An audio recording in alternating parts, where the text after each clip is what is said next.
अध्यक्ष डॉक्टर ओम सुभाष जिंदाबाद।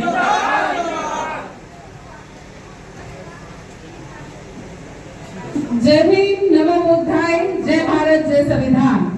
क्या मेरी आवाज पीछे तक आ रही है?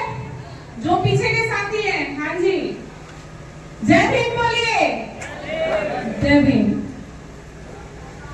सर्वप्रथम मैं बहुजन समाज में जन्मे अपने सभी संतों महापुरुषों को इस मंच के माध्यम से और विशेषकर अखिल भारतीय SC ST संयुक्त मोर्चा के तत्वाधान में आज ये जो प्रोग्राम बेगूसराय में हो रहा है, मैं अपनी ओर से, संगठन की ओर से, आप सभी की ओर से अपने सभी महापुरुषों को शत नमन करती हूँ, उन्हें आभार देती हूँ कि आज हम उन्हीं की वजह से इन मंचों पर, इन कुर्सियों पर विराजमान हैं और अपनी बात को कह पा रहे। फिर मैं यहाँ के जो अध्यक्ष हैं, यहाँ के जो आयोजक हैं, आप सभी का जो मेरे समक्ष बैठे इस बातचीत को सुन पा रहे हैं, समझ पा रहे हैं, मैं आप सभी का भी आभार प्रकट करूंगी और आपको ये कहना चाहूंगी कि आप अपने लिए भी तालियां बजा लीजिए, क्योंकि ये जो प्रोग्राम है, इस तरह के प्रोग्राम आने वाले 6 महीने में, साल में जिस हिसाब से लोकतंत्र खत्म हो रहा है, कहीं ऐसा ना हो ये प्रोग्राम भी इतिहास बन जाए कि हम कभी माइकों पे खुल के बात करते थे, एक साथ बैठकर बात करते थे, अपने दिल की बात करते थे। वो साहब जो एक बड़े आलिशान सिस्टम से मन की बात कर रहे हैं, उनको हम लोग अपने दिल की बात कह रहे हैं आज। तो ये दिल की बात हमारे बात ये है कि देखिए, आज जो हमें अधिकार मिले हैं बोलने सुनने के, ये अधिकार हमें मिले हैं संविधान से। और विशेषकर मैं तो महिला हूँ, प्रोफेसर हूँ, तो थोड़ा सा आप समझ सकते हैं कि प्रोफेसर होने का एक फायदा है कि एक सिस्टम मिला है, लेकिन हूँ तो महिला ही ना। तो ये महिला का जो अधिकार विशेषकर इस बात को कहने का या अपनी बात को रखने का है, वो तो हमें केवल और केवल डॉक्टर भीमराव अंबेडकर की वजह से मिला। ना भूले कि महिलाओं की स्थिति इस समाज में क्या रही है। कहने को तो विश्व गुरु बन चुके, लेकिन विश्व गुरु किस चीज में रहे हैं? विश्व गुरु रहे हैं हम ऐसे समाज बनाने में जहां पर कुछ वर्गों के लोग जो कि शीर्ष पर अपने आप को बताते हैं कि हम शीर्ष जातियों वाले लोग हैं, वो अपने ही जैसे खून वालों को, जिनका लाल ही खून है, जिनकी 2 ही आंखें हैं, जिनके 2 ही पांव हैं, वो अपने से नीची जाति का बताते हैं।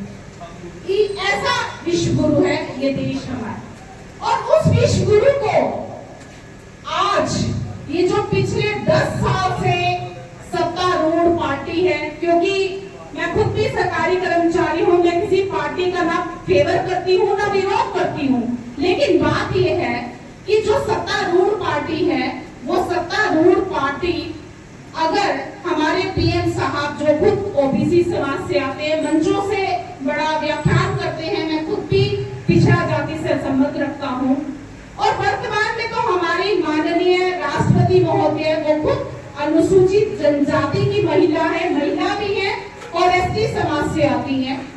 और फिर जो हमारे कानून को संभालने वाले हैं, वो खुद भी अनुसूचित जाति से हैं। सुप्रीम कोर्ट के इस समय जो चीफ जस्टिस हैं, वो खुद SC जाति से बिलोंग करते हैं। यानी जिस तरह से हमारा समाज रहा है, हमें तो समाज से ही काट दिया गया था। बिजली क्या कटती थी, ना खाने पीने का कुछ था।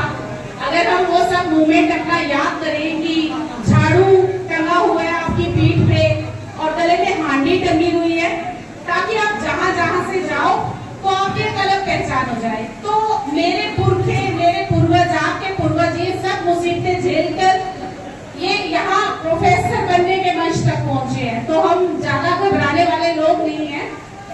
तो अपनी बात को मैं विशेषकर महिलाओं को, जो मेरी माताएं, बहनें और जो मुझसे उम्र में छोटी हैं यहाँ, तो मेरी सखी सहेली की तरह से कुछ बातें आपसे साझा करने के लिए इतनी दूर आई हूँ। देखिए, जब हम एक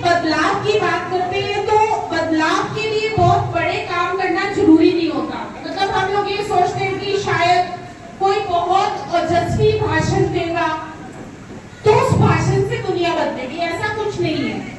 बात है छोटी छोटी सोच की, छोटे छोटे टुकड़ों की सोच का। और वो सोच का, वो अभी जो कशिश मुझसे बात कर रही थी, कशिश मुझे दिख नहीं रही, अब तक आ गई, तो छोटी उम्र की जो बच्ची है, छोटी उम्र का जो बेटा है, वो भी उस बदलाव को समाज में लेकर आ सकते हैं। बात है कैसे, कि कैसे हम बदलाव को लेके आए, या जैसे अब हमने भी संयुक्त मोर्चा शुरू किया, तो हमें संयुक्त मोर्चा की क्या जरूरत थी? लाखों हजारों संगठन देश भर में काम कर रहे हैं, देश भर में बहुत सारे लोग हैं, बहुत सारे बोलने वाले हैं, बहुत सारे यूट्यूब चैनल हैं, तो ऐसी क्या जरूरत पड़ी हमारे राष्ट्रीय अध्यक्ष डॉक्टर ओम सुधा को कि उनका एक मंच और स्थापित कर दिया। बात यह है एक जज्बे की, एक नया जज्बा।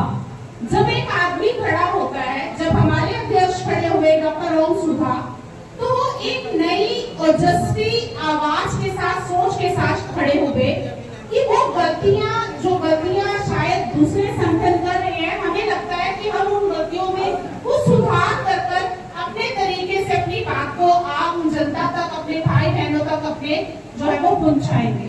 और वो बातें क्या है? वो बातें ये है कि समाज की मौजूदा हालात में एक जरूरत बन चुका है कि हम एक परिवर्तन लेकर आए अपनी सोच में।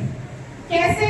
कि जब हम बात करते हैं तो हम बात करते हैं कि कहते हैं कि भारत का 85% जो पॉपुलेशन है, जनसंख्या है, वो अनुसूचित जाति, जनजाति, ओबीसी जो पिछड़ा वर्ग है, या माइनॉरिटी जो हमारे मुसलमान भाई बहन है, परिवार है, उनसे संबंध रखता है।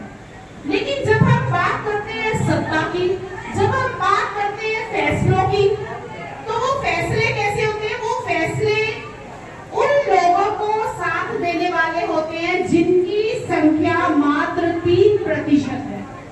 3% पॉपुलेशन के हक में ही सारी पॉलिसीज बनती हैं, और 3% या कुल मिलाकर अगर मैं सभी की बात करूं, जो शीर्ष पर जो जातियां हैं, तो अगर ज्यादा से ज्यादा भी हम बात करें तो वो 10% से अधिक नहीं है। तो ऐसा क्या कारण है कि ये 85% हमारी जनसंख्या वो फैसले नहीं करवा पा रही जो हमारे हक के फैसले हो?